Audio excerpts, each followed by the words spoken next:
everyone, it's Clarice, and today I'm going to be reviewing The Ally of Law by Brandon Sanderson. This book is the first in a spin-off series following the events that happened in the original Mistborn trilogy. It follows the points of view of more than one character, but the main character whose story we follow is Wax, who is a lord of noble birth who early in his life ran away to serve as a lawkeeper in the Roughs, and basically kind of created a life there and developed as a person in this place so different from the civilized city that he grew up in. But due to certain circumstances, he is brought back to his life as a lord in the city to leave his uncivilized law-keeping days behind. Or so he thought. I went into this book with relatively not low expectations, but I wasn't expecting to love it because from what I've heard compared to the original Mistborn trilogy, this could be kind of underwhelming. But I ended up actually really loving it. But it is very different from the original Mistborn trilogy, and because of that, I ended up loving it for completely different reasons. One element that I really loved about this book was the dialogue. I don't really know how to elaborate on this more, but I just remember reading many of the exchanges between characters and then just laughing and cheering and just enjoying myself so much while reading it. Another element of this book which I really enjoyed, which I also enjoyed a lot in the original Mistborn trilogy, were the characters. There are three main protagonists, though Wax is probably the most main character. And Wax was by no means boring. He was actually really witty and really smart, and he was extremely interesting. But out of the three characters, he was still the most boring. That just means the other two characters were pretty amazing. My second favorite character was Marasi. I just love smart, independent female characters, which Brandon Sanderson does really well, and Marasi was absolutely no exception. But my favorite character has to be Wayne. Wayne is just so funny, and I just love everything he says. And it's just interesting seeing the way he looks at things.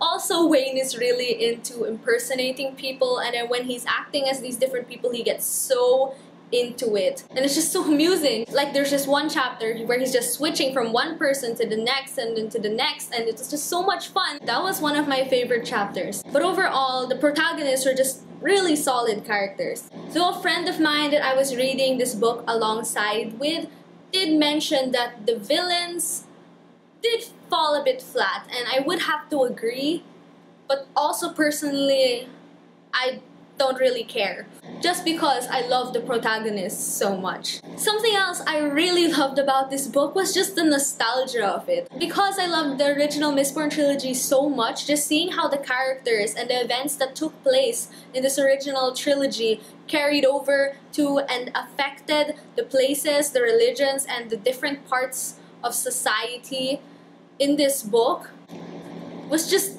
awesome to read about. It just brought back so many memories. And also a few weeks ago, I was talking to my friends about allomancy and how it could be applied to the real world and more mundane jobs. And reading this book, since it's a flintlock fantasy and is set in a more industrialized setting, which is more similar to the real world, and there are other more normal jobs in a more normal society, it's like this book was just the manifestation of that conversation. This book just overall just re-sparked my love for allomancy because we got to see new applications of old powers and then new powers as well, and it was really cool reading about them and trying to figure out how these powers would come into play later on in the book. And also with cool new powers comes a lot of cool action as well, and this is a very fast-paced, action-packed book.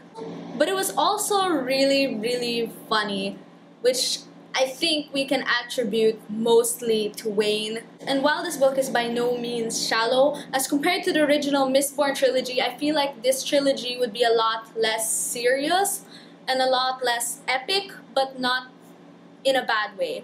This is the general atmosphere of it was different, and that's not bad. I actually loved it. But because it was different, again, like I said, I loved it for very different reasons than I did the first Mistborn trilogy.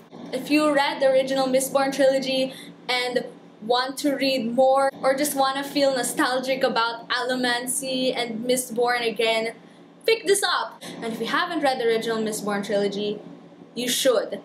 It's amazing. But again, this book was so different from the original trilogy, but I love both of them nonetheless. The second book in this trilogy is coming out in I think October, and I really can't wait because I enjoyed this one so much. Anyway, thank you for watching this review and I hope to see you in my next video. Bye!